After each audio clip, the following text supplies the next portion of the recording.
বৰপেটা জিলা পৰিষদ এইবাৰ কংগ্ৰেছৰ দখলত জাকিৰ হুছেইন সিকদাৰৰ নেতৃত্বত কংগ্ৰেছে দখল কৰিবলৈ সক্ষম হৈছে বৰপেটা জিলা পৰিষদ 4 নং কালদিয়া জিলা পৰিষদ সদস্য ইছমাইল হুছেইনে সকলো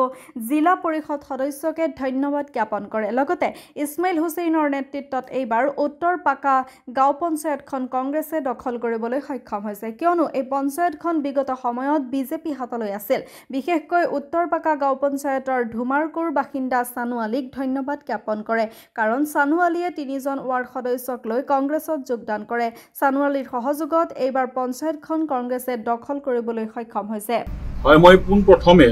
মই আমাৰ কংগ্ৰেছ দলৰ মাননীয় কাৰ্যকৰী সভাপতি জাকিৰ হুছেইন সিকদাৰ ডাঙৰীয়াক ধন্যবাদ জনাইছো তেখেতৰ অশেষ পৰিশ্ৰম অশেষ চেষ্টাত আজি আমি বৰপেটা জিলা পৰিষদ কমিটিটো গঠন কৰিবলৈ সক্ষম হৈছো আৰু তেখেতৰ আশীৰ্বাদ আছে বুলিয়েই আমি আজি কংগ্ৰেছে এই সফল লাভ কৰিছো আৰু আমি আপোনালোকে জানে যে বৰপেটা জিলাত আমি 9 জন কংগ্ৰেছ দলৰ সদস্য আছিল আৰু 9 জনেই আমি ধৰি অন্তৰৰ পৰা আমি কংগ্ৰেছ দলক ভোট দিছিল আৰু আমি বিজেপিৰ লগত জয়ী হৈ আজি কংগ্ৰেছ দখলে আমি কৰিব পাৰিছো গতিকে মই প্ৰথমে তেখেতকে ধন্যবাদ জনাইছো আৰু আমাৰ বৰপেটা জিলাত যিখিনি সততাৰ আদৰ্শৰে কংগ্ৰেছ দল কৰি আছে তেখেতসকলক ধন্যবাদ জনাইছো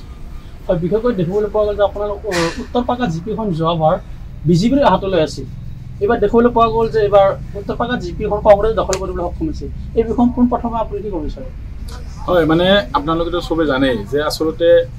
বৰ্তমানৰ উত্তৰ পাকা জিপি আৰু এটা সময়ৰ কাঠিগুৰি জিপি ইয়াত বিজেপিৰ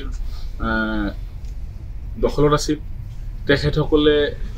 শাসন কৰিছিল কেৱল সুখনৰ বাবে গতিকে ৰাইজ অতিষ্ঠ আছিল ৰাইজে বিচাৰিছিল যে এই জিপিটো পৰিৱৰ্তন আহিব লাগে আৰু এইবাৰ যি পঞ্চায়ত নিৰ্বাচন হ'ল এইবাৰ ৰাইজে কংগ্ৰেছ দলক হিয়া উজাৰি ভোট দিছে আৰু আমি কংগ্ৰেছ দলে আজি এই পঞ্চায়ত কমিটিখন গঠন কৰিবলৈ সক্ষম হৈছোঁ তাৰ মূল কাৰণ হ'ল এইটোৱে যে আমাৰ এই অঞ্চলৰ ৰাজাঘাট গাঁৱৰ সানুৱালী উৰফে চান্দে আলী বুলি যিজন কয় সেই তেখেতে আমাৰ কংগ্ৰেছ দলক 3 জন ওয়াৰ্ড সদস্য জয়ী হোৱাৰ পাছত তেখেতে 3 জন ওয়াৰ্ড সদস্য আমাৰ উছমান আলী ডাঙৰীয়াক সমৰ্থন কৰাইছিল আৰু সেইকাৰণে আমি কংগ্ৰেছ দলে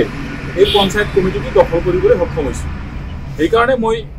চান্দে আলুক মই ধন্যবাদ জনাব বিচাৰিছোঁ আপোনালোকৰ জৰিয়তে কাৰণ তেখেতে এই 3 জন সদস্য নিদিলে আমি হয়তো সক্ষম নহ'লোহেঁতেন আৰু তেখেতে 3 জন সদস্য দিয়াৰ বাবে আমাৰ মাননীয় উছমান আলী ডাঙৰীয়াক এই আমাৰ পঞ্চায়তৰ সভাপতি পাতিবলৈ সক্ষম হৈছোঁ বিগত দিনত আমাৰ এই অঞ্চলটো বিজেপি দলে কোনো ধৰণৰ কাম কৰা নাই তেখেতসকলৰ দখলত থকাৰ বাবে আমি ৰাইজ বঞ্চিত আছিলোঁ আৰু এই বঞ্চিত মানুহখিনিৰ যি প্ৰতিবাদী কণ্ঠ আছিল এইবাৰ ভোটৰ জৰিয়তে সেইখিনি প্ৰকাশ পাইছে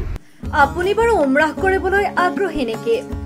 আলিফ উমৰাহ ট্ৰেভেলছে আপোনাৰ বাজেটৰ ভিতৰত আগবঢ়াইছে কেতবোৰ আকৰ্ষণীয় পেকেজ আমাৰ পেকেজসমূহ হৈছে সুপাৰ সেভাৰ ৮৫,০০০ৰ পৰা ডায়মণ্ড ১,১০,০০০ লৈকে এতিয়া আৰু অপেক্ষা কিহৰ আজিয়ে 7002343617 নম্বৰত যোগাযোগ কৰক আৰু বুকিং কৰক আপোনাৰ পছন্দৰ পেকেজ বিশ্বমানৰ সেৱাত অসমৰ ভিতৰত শ্ৰেষ্ঠ আলিফ উমৰাহ ট্ৰেভেলছ